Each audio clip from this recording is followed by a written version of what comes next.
नमस्कार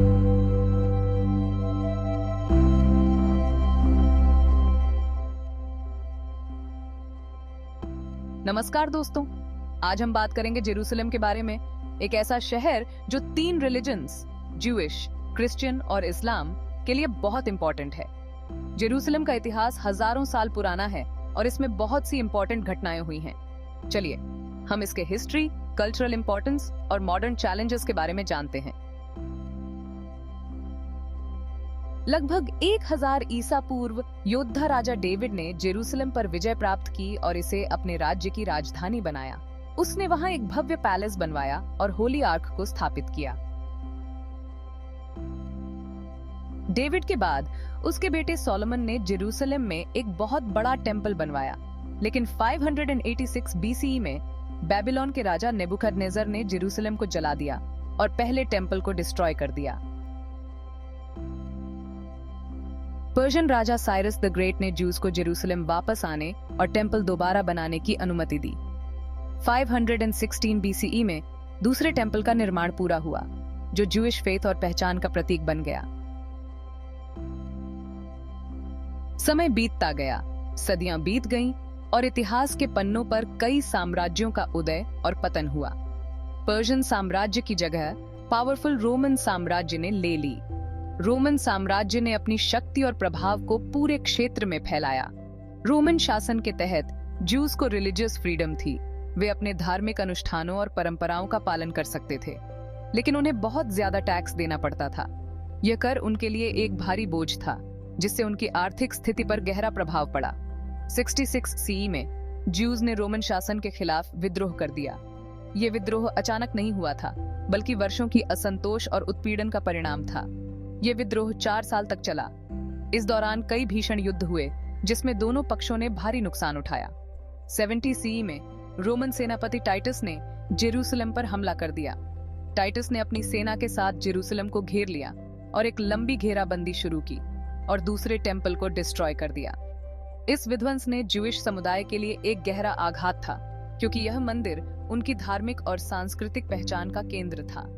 मंदिर का विध्वंस केवल एक इमारत का नाश नहीं था, बल्कि यह उनके विश्वास और अस्तित्व पर एक गहरा प्रहार था।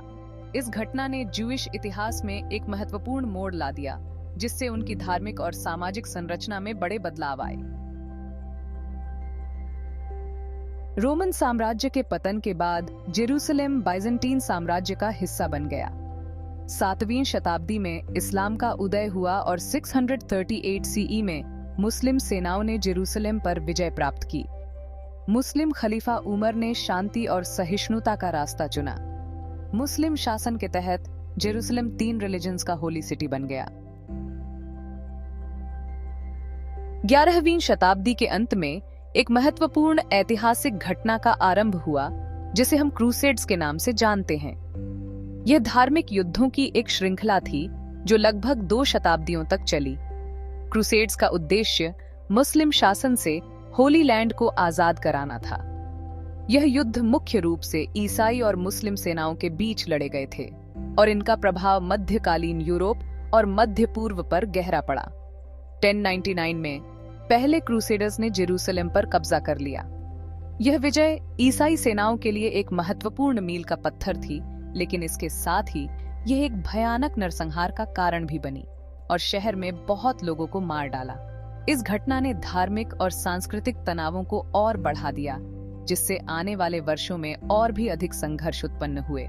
1187 में सैलाडिन ने जेरूसलम पर फिर से विजय प्राप्त की और शांति स्थापित की।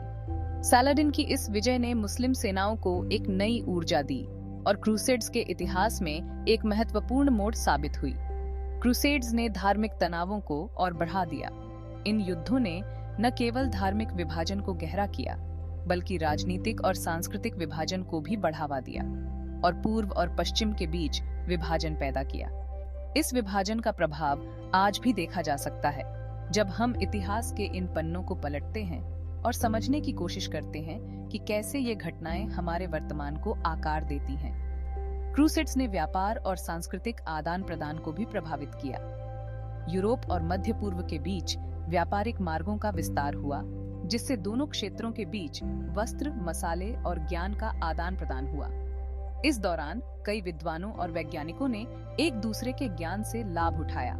इस सांस्कृतिक आदान प्रदान ने विज्ञान, चिकित्सा और कला के क्षेत्रों में महत्वपूर्ण प्रगति की नींव रखी। आज जेरूसलम और अन्य होली साइट्स पर क्रूसेड्स के प्रभाव को देखा जा सकता है। ये स्थल न केवल धार्मिक महत्व रखते हैं, बल्कि ऐतिहासिक और सांस्कृतिक धरोहर के रूप में भी महत्वपूर्ण हैं। वर्तमान में विभिन्न धार्मिक समुदायों के बीच संवाद और शांति प्रयासों के माध्यम से हम क्रूसेड्स के समय के घावों को भरने की कोशिश कर रहे हैं। यह एक लंबी और कठिन प्रक्रिया है, लेकिन यह हमारे साझा भविष्य के लिए आवश्यक है। क्रूसेड्स के इतिहास को समझने के लिए आज कई शैक्षिक कार्यक्रम और संग्रहालय मौजूद हैं। ये संस्थान हमें इस जटिल और महत्वपूर्ण समय के बारे में अधिक जानने और समझने का अवसर प्रदान करते हैं। अंततः क्रूसेड्स का इतिहास हमें यह सिखाता है कि कैसे धार्मिक और सांस्कृतिक संघर्षों ने हमारे विश्व को आकार दिया है। यह एक अनुस्मारक है कि हमें अपने अतीत से सीखना चाहिए ताकि हम एक बेहतर और अधिक शांतिपूर्ण भविष्य का निर्माण कर सकें। 16वीं शताब्दी की शुरुआत में ऑटोमन साम्राज्य ने जेरूसलम पर कब्जा कर लिया।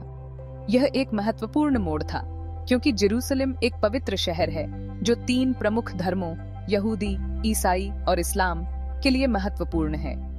ऑटोमन सेना ने शहर में प्रवेश किया और इसे अपने साम्राज्य का हिस्सा बना लिया, जिससे जेरूसलम का इतिहास एक नए अध्याय में प्रवेश कर गया। ऑटोमन शासन के तहत जेरूसलम एक मल्टी रिलीजियस शहर बन गया। विभिन्न धर्मों के अनुयायी यहाँ शांति से रहते थे और अपने धार्मिक स्थलों की पूजा करते थे। यह समय धार्मिक सहिष्णुता और सांस्कृतिक विविधता का था। ऑटोमन शासन ने धार्मिक स्थलों की सुरक्षा और संरक्षण को प्राथमिकता दी, जिससे जेरूसलम में धार्मिक गतिविधियों का विकास हुआ। ऑटोमन्स ने जेरूसलम की दीवारों का पुनर्निर्माण किया और कई नए मॉन्यूमेंट्स बनवाए। इनमें से सबसे प्रमुख था सुलेमानिया मस्जिद, जो ऑटोमन वास्तुकला का एक उत्कृष्ट उदाहरण है।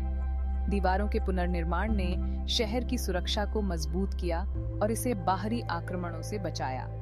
इसके अलावा कई अन्य महत्वपूर्ण इमारतें और संरचनाएं भी इस समय के दौरान बनाई गईं, जो आज भी जेरूसलम की पहचान का हिस्सा हैं। ऑटोमन शासन के तहत जेरूसलम में शांति और समृद्धि का समय था।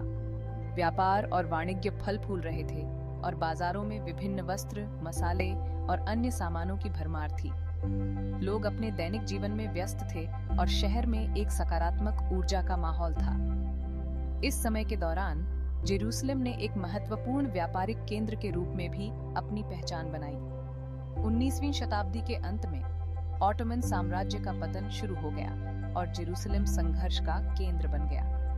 साम्राज्य की कमजोर होती स्थिति ने विभिन्न आंतरिक और बाहरी संघर्षों को जन्म दिया।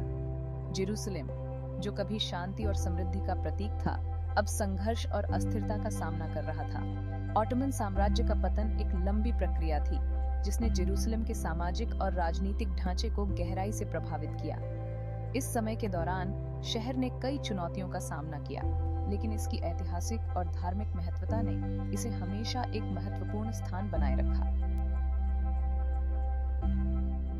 पहले विश्व युद्ध के दौरान ब्रिटिश सेना ने जेरूसलम पर कब्जा कर लिया।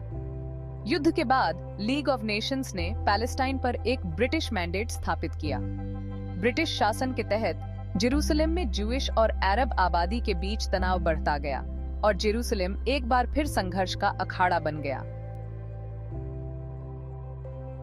1947 में यूनाइटेड नेशंस ने पैलेस्टाइन को 2 राज्यों में विभाजित करने की योजना को मंजूरी दी। 1948 में इजरायल की आजादी की घोषणा के तुरंत बाद 5 अरब देशों ने नए बने यहूदी राज्य पर हमला कर दिया। युद्ध के दौरान जेरूसलम को 2 हिस्सों में बांट दिया गया।